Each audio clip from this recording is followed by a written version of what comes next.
Welcome to the Deep Dive. You sent us some really interesting articles, a real mix, about Greenland's tourism, the Panama Canal, and even some breaking news about Trump. Yeah, and it seems like you're interested in how all these things connect, geography, engineering marvels, international relations, and a little dash of current events. Yeah, definitely. Specifically, you're interested in Trump's recent comments about the Panama Canal and what they could mean. Yeah. So we've got a lot to unpack, so let's dive right in. It's a fascinating situation, that's for sure. Yeah. You have this engineering marvel, over a century old, vital to global trade, and all of a sudden it's back in the headlines because of, some, let's say, provocative statements from a former U.S. president. Exactly. It feels like history repeating itself in a way. So before we get into the Trump side of things, Right. Can we take a step back and make sure we're all on the same page? Of course. What exactly is the Panama Canal, Well, and why should we care about it in 2025? the Panama Canal is a 50-mile artificial waterway that cuts across the Isthmus of Panama, connecting the Atlantic and Pacific Oceans.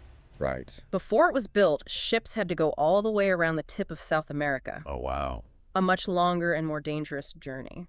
Yeah, I can imagine. This shortcut saves an incredible amount of time and fuel, making it a crucial artery for global trade.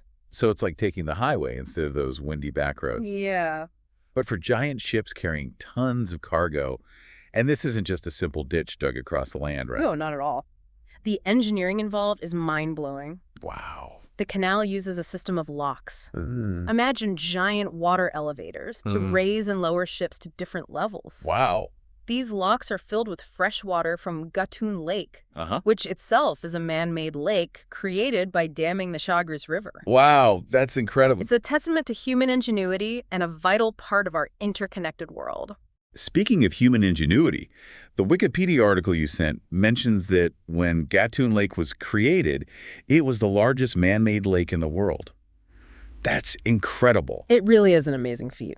It also talks about how ships pay tolls to pass through the canal Right. based on their size and cargo, just like using a toll road. Like a watery highway. And there's a Panamax size limit for ships. Yeah. Kind of like the maximum dimensions for a car to fit in a parking garage. Exactly. It all sounds very complex. It is a complex system, but it works remarkably well. So, getting back to Trump, Right. his recent comments seem to suggest that he thinks the U.S. should still be in control of the Panama Canal. That's certainly the impression he gives. Yeah, his statement that we built it, we paid for it, it's ours, really caught my attention.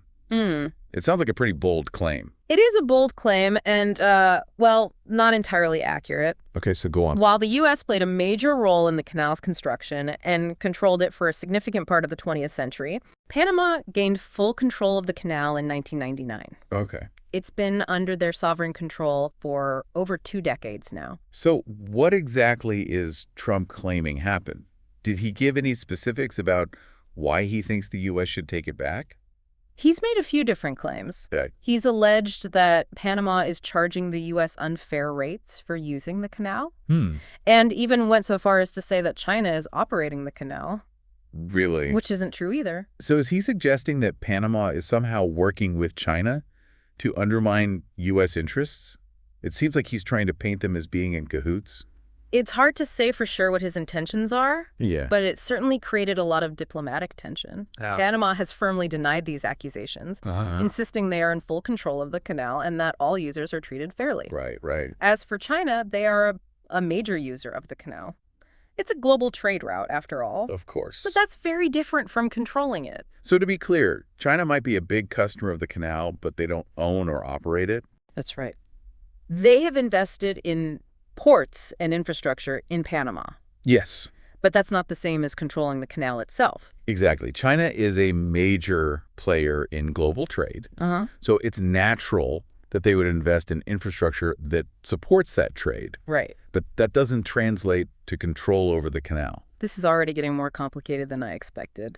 Before we go any further, can you tell us a little bit about how the U.S. became involved in the canal in the first place? Sure. I know it wasn't built overnight. Well, before the U.S. got involved, the French actually made the first attempt to build a canal through Panama. Oh, really? Back in the late 1800s, Ferdinand de Lesseps, the guy behind the Suez Canal, Oh, okay. led the project, but it was a disaster. Oh, yeah, I remember reading about that. Yeah. Wasn't it a total mess? It really was. Yeah. The conditions in Panama were brutal. Oh, I bet. Dense jungles, heavy rainfall, and rampant diseases like yellow fever and malaria. Oh, gosh. Thousands of workers died. The project was plagued by engineering problems and ultimately went bankrupt. Wow, it sounds like something straight out of an adventure novel. Yeah. Danger lurking around every corner.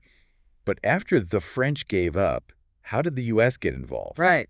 It wasn't a simple real estate deal, was it? Not at all. This is where things get even more interesting and where the politics start to come into play. Okay. President Theodore Roosevelt saw the strategic importance of the canal and was determined to see it completed. Oh, I think I read somewhere that Roosevelt actually said, I took the isthmus, started the canal, and then left Congress not to debate the canal, but to debate me.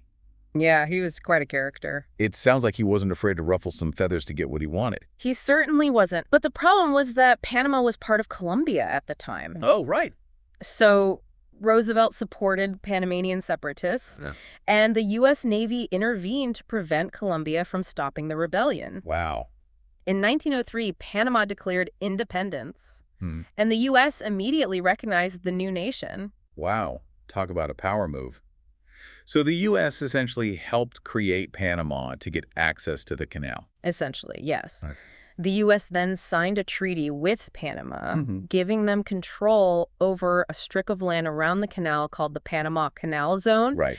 and the right to build and operate the canal itself. So they took over where the French left off. Right. But didn't they still face those same challenges, the disease, the terrain? They did, but they were better equipped to handle them. Okay. One of the most important breakthroughs was the work of Dr. William Gorgas, who led the effort to control disease.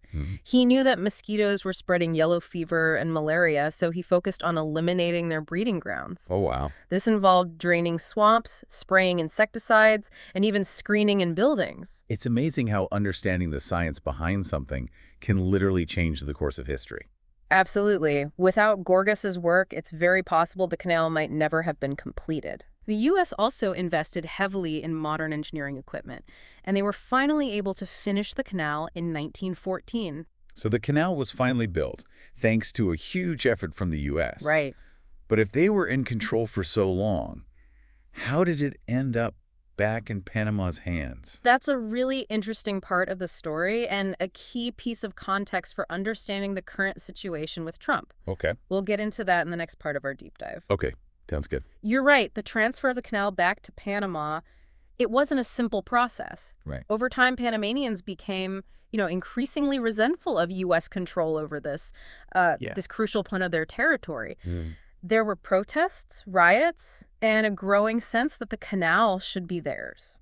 I can understand that sentiment, having a foreign power control a key part of your country. Yeah. Especially one as economically and strategically important as the Panama Canal. Right. It must have been incredibly frustrating. Exactly. And those frustrations really came to a head in the 1960s and 70s. Negotiations began, and eventually the Torrijos-Carter treaties were signed in 1977. Okay.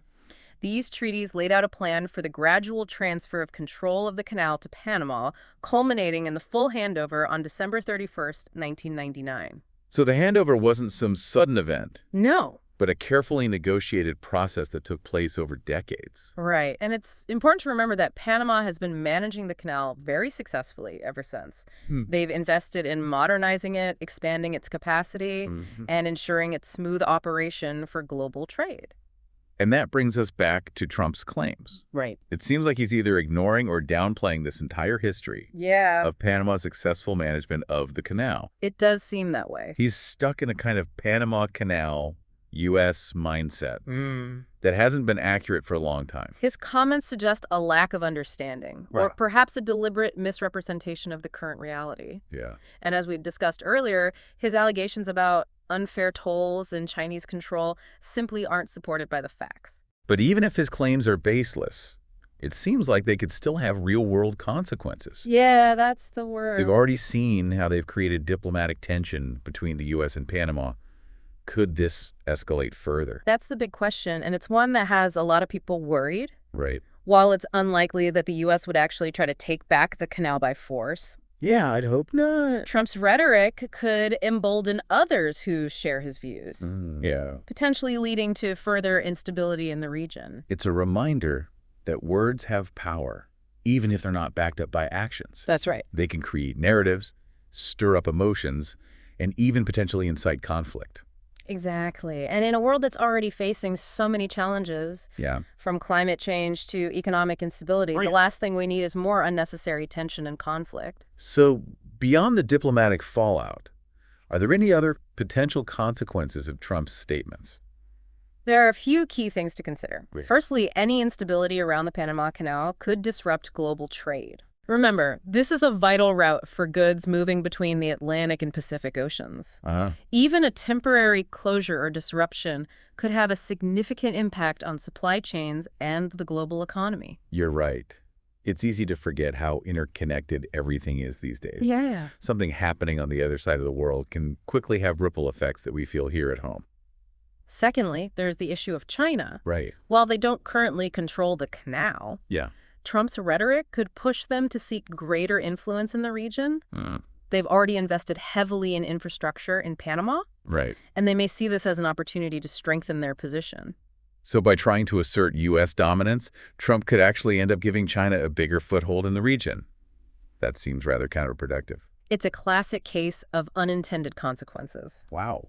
And finally, there's the issue of U.S. credibility on the world stage. Huh? When a former president makes claims that are demonstrably false, Yeah. it undermines the U.S.'s ability to be seen as a reliable partner and leader. It's like crying wolf. Yeah. If you keep making false accusations, eventually people stop taking you seriously, even when you might have a legitimate point. Exactly. And that loss of credibility can have long-term consequences for the U.S.'s ability to influence events and shape global affairs. This whole situation seems like a perfect example Yeah. of how a seemingly simple issue can quickly spiral into something much more complex Right. and potentially dangerous. It's a reminder that we need to be aware of the historical context, the geopolitical dynamics, Yeah. and the potential consequences of our actions and words. Absolutely. And it highlights the importance of critical thinking, fact-checking, and seeking out diverse perspectives. We can't afford to be complacent or to take things at face value, especially when it comes to something as important as the Panama Canal and its role in the world. Well, you've certainly given me a lot to think about. But before we wrap up, I'm curious to know more about the canal itself. Sure. How exactly does it work? How do those massive ships get lifted up and over the land? That's a great question, and it gets to the heart of the canal's engineering brilliance.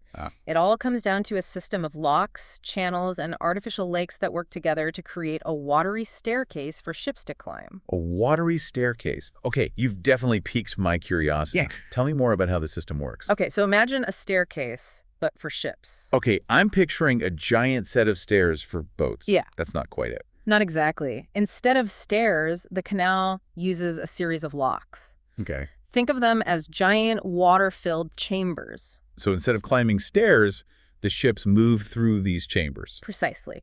A ship enters a lock and the gates behind it are closed. Uh-huh. Then water is either pumped into the lock to raise the ship Okay. or drained out to lower it to the level of the next section of the canal. It's like a giant water elevator. And this process is repeated several times as the ship traverses the canal, going up and over the Continental Divide. That's right. It's a marvel of engineering that allows ships to navigate the varying elevations of the Panama Isthmus. And it all relies on a delicate balance of water management, using gravity and a complex system of pumps and valves to move vast quantities of water. And speaking of water, we read that one of the biggest challenges facing the canal is a potential water shortage. How can a canal in a tropical rainforest run out of water? It seems counterintuitive, but it's a growing concern. The canal relies on rainfall to fill Gatun Lake, which is the source of water for the locks. But climate change is making rainfall patterns more unpredictable with longer periods of drought. And we also read that in December of 2023, record rainfall actually caused a 17-hour closure. Right. The first closure since the U.S. invasion back in 1989. So it's not just a lack of water, No. but also too much water at times, right? Exactly. Yeah. Too little rain means not enough water for the locks. Yeah. While too much rain can cause landslides and flooding, Right. disrupting operations, it's a delicate balance that's becoming increasingly difficult to maintain in the face of a changing climate. So with all these challenges, the water issues, the competition from other routes, and now this political tension with Trump's comments, Yeah. What does the future hold for the Panama Canal? That's the big question, isn't it? The canal remains a vital artery for global trade, but it's at a crossroads. Its future will depend on how effectively it can adapt to these challenges. It sounds like there's a lot at stake here, not just for Panama, but for global trade and international relations. Definitely. And it all goes back to this seemingly simple waterway that's been connecting the world for over a century.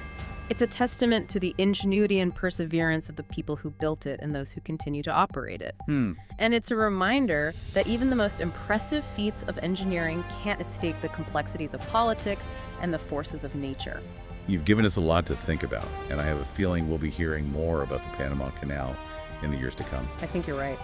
And as we continue to follow this story, it's important to remember the lessons we've learned from this deep dive, to be critical of the information we consume, to consider the historical context, and to understand the interconnectedness of the world we live in. Absolutely. Well, thanks for joining us on this journey through history, engineering, and geopolitics. It's been an eye-opening deep dive. It has been fascinating. And to all of you listening, we encourage you to keep exploring, keep questioning, and keep diving deeper into the issues that matter most. Until next time.